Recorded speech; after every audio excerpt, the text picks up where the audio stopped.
আমি সঞ্জয় কর্মকার সঞ্জয়ের সঙ্গে কিছুক্ষণ ইউটিউব চ্যানেলে সকলকে জানাই স্বাগত এবং আন্তরিক শুভেচ্ছা। এখনকার প্রতিবেদন এবং আলোচ্য বিষয় মাননীয় মুখ্যমন্ত্রী শুভেন্দু অধিকারী কালীঘাট তৃণমূলের অভিষেক ব্যানার্জিকে চ্যালেঞ্জ ছুড়ে দিলেন। এটা নিয়েই কথা বলবো কিছুক্ষণ।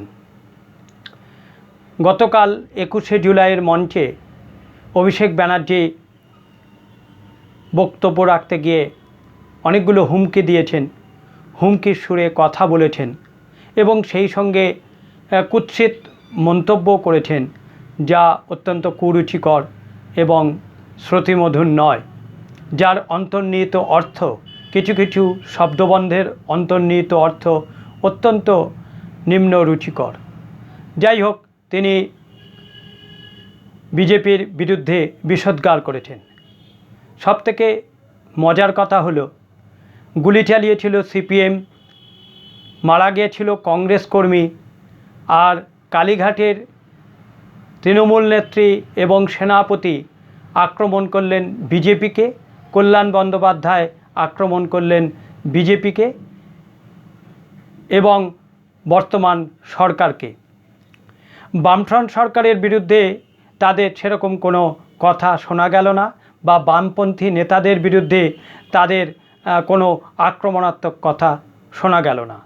যাই হোক, বর্তমানে তাদের সব রাগ বিজেপির বিরুদ্ধে, যদিও 1993 সালের 21শে জুলাই 13টা তাজা প্রাণ যখন রাজপথে লুটিয়ে পড়েছিল পুলিশের গুলিতে, সেই নিয়েই তাদের শহীদ তর্পণ বা শহীদ সভা বা স্মৃতিতর্পণ ছিল। কল্যাণ ব্যানার্জি তার স্বভাবসিদ্ধ ভঙ্গিতে বা চিরাচরিত তার যে কথা বলার যে রীতি, সেই রীতি রেওয়াজ মেনেই তিনি শুভেন্দু অধিকারীকে আক্রমণ করেছেন 21শে জুলাইয়ের মঞ্চ থেকে, এবং আরও দুজন সাংসদকেও আক্রমণ করেছেন। যাই হোক, অনেকক্ষণ তিনি দীর্ঘক্ষণ বক্তব্য রেখেছেন, প্রায় 22 মিনিট থেকে 23 মিনিট বক্তব্য রেখেছেন। এতক্ষণ বক্তব্য রাখার জন্য তারই নেত্রী তাকে ধমকেছেন, এই থামো, এবার থামো। তাকে যখন এই কথা বলা হয়, তিনি যথেষ্ট যারপরনায় ক্ষুব্ধ হন। তিনি সভামঞ্চ থেকে বেরিয়ে যান। পরে সাংবাদিকদের জানান যে, একটা চ্যানেলে জানান যে তিনি অসুস্থ হয়ে পড়েছিলেন, তাই তার এই জন্যে চলে আসা।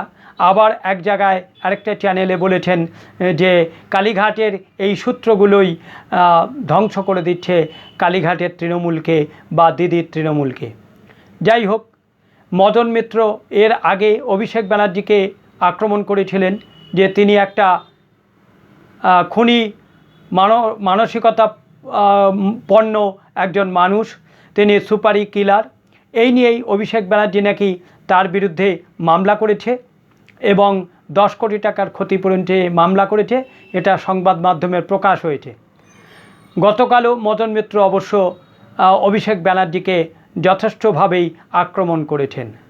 এই ছিল 21শে জুলাইয়ের বিষয়।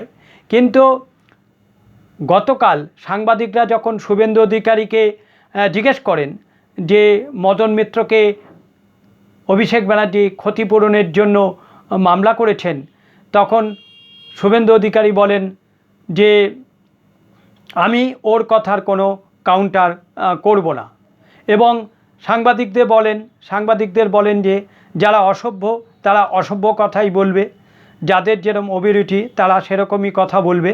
অন্যান্য সাংসদদের বা অন্যান্য যারা শুভেন্দুর বিরুদ্ধে কথা বলেছেন তাদের নিয়ে এই কথাই বলেছেন যে যারা অসভ্য তাদের সম্পর্কে কিছু বলতে যাব না, কিন্তু অভিষেক ব্যানার্জির কথারও কোনো কাউন্টার করব না। তবে একটা কথা বলবো, অভিষেক ব্যানার্জি যদি বাপের বেটা হয়, তাহলে যদি তিনি কথা রাখেন, তাহলে ডায়মন্ড হারবারে তিনি আবার 2029 সালে লোকসভা ভোটে প্রতিদ্বন্দ্বিতা করবেন এবং লোকসভার ভোটে তিনি ডায়মন্ড হারবার থেকেই দাঁড়াবেন। দেখা যাবে কে জেতে। এইভাবেই অভিষেক ব্যানার্জিকে শুভেন্দু অধিকারী চ্যালেঞ্জ ছুড়ে দিয়েছেন, যিনি এই মুহূর্তে তৃণমূলের বাঘ, তৃণমূলের কালীঘাট তৃণমূলের বাঘ, যুবরাজ এবং সেনাপতি। দেখা যাক 2029 সালে অভিষেক ব্যানার্জি দাঁড়ান কিনা ডায়মন্ড হারবার থেকে। কিন্তু তিনি ডায়মন্ড হারবারের তিনবারের সাংসদ, কিন্তু এবারে আর তিনি পুলিশের সেই সুবিধা পাবেন না বা প্রশাসনের সুবিধা পাবেন না।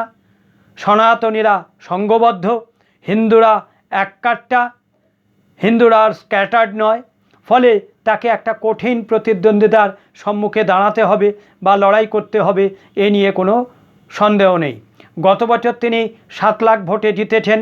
দেখা যাক তিনি এবছর কত ভোটে, মানে 2029 সালে, আগামী 2029 সালের নির্বাচনে তিনি কত ভোটে জেতেন।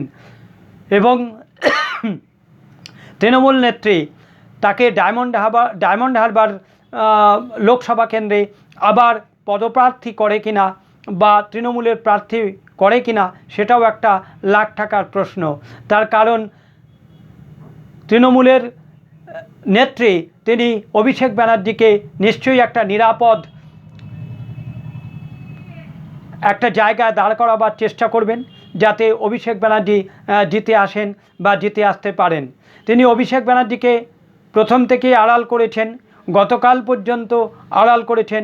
যদিও অভিষেককে দোষী করে, অভিষেককে অভিযুক্ত করে, অভিষেকের বিরুদ্ধে অভিযোগ জানিয়ে একে একে তারই খুব কাছের মানুষ এবং নেতারা তার দল ছেড়ে গিয়ে ঋতব্রত বন্দ্যোপাধ্যায়ের দলে গিয়ে যোগ দিয়েছে।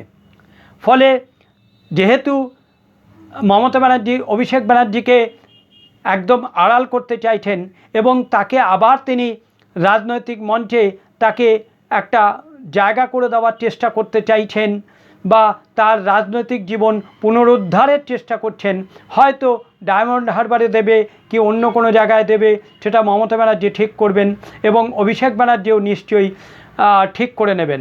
তবে আমার ধারণা তৃণমূল নেত্রী মমতা ব্যানার্জি অভিষেক ব্যানার্জিকে আবার একটা নিরাপদ আসনে তিনি দাঁড় করাবেন, যাতে ডায়মন্ড হারবার ছাড়াও অন্য জায়গা থেকে অভিষেক ব্যানার্জি জিতে আসতে পারেন। এখন দেখা যাক অভিষেক ব্যানার্জি 2 জায়গায় দাঁড়ান কিনা। ডায়মন্ড হারবারে দাঁড়ালেন, আবার অন্য কোনো জায়গাতেও দাঁড়ালেন, অন্য কোনো আসনেও প্রার্থী হলেন, সেটাও দেখা যেতে পারে। শুভেন্দু অধিকারীর মতন 2 জায়গায় তিনি দাঁড়াতে পারেন। কিন্তু লাখ টাকার প্রশ্ন যে অভিষেক ব্যানার্জি আবার জিততে পারবেন কিনা 2029-এর নির্বাচনে। অভিষেক ব্যানার্জিকে একেবারে খোলাখুলি চ্যালেঞ্জ ছুড়ে দিয়েছেন মাননীয় মুখ্যমন্ত্রী শুভেন্দু অধিকারী।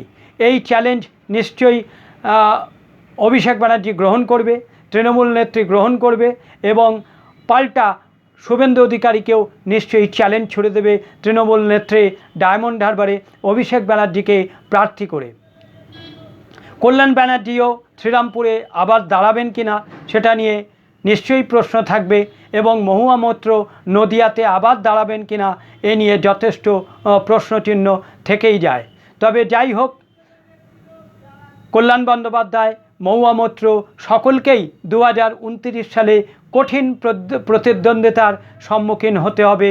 এত সহজে জয়লাভ করা সম্ভব হবে না এবং গতকালের ওই লোক দেখে উজ্জীবিত হয়ে জেতার স্বপ্ন দেখাটা নিশ্চয়ই থাকতে পারে। দেখা যাক কি হয়। এটাই এখনকার প্রতিবেদনের মূল প্রতিপাদ্য বিষয় ও বক্তব্য। আমার প্রতিবেদন এখানেই শেষ করলাম।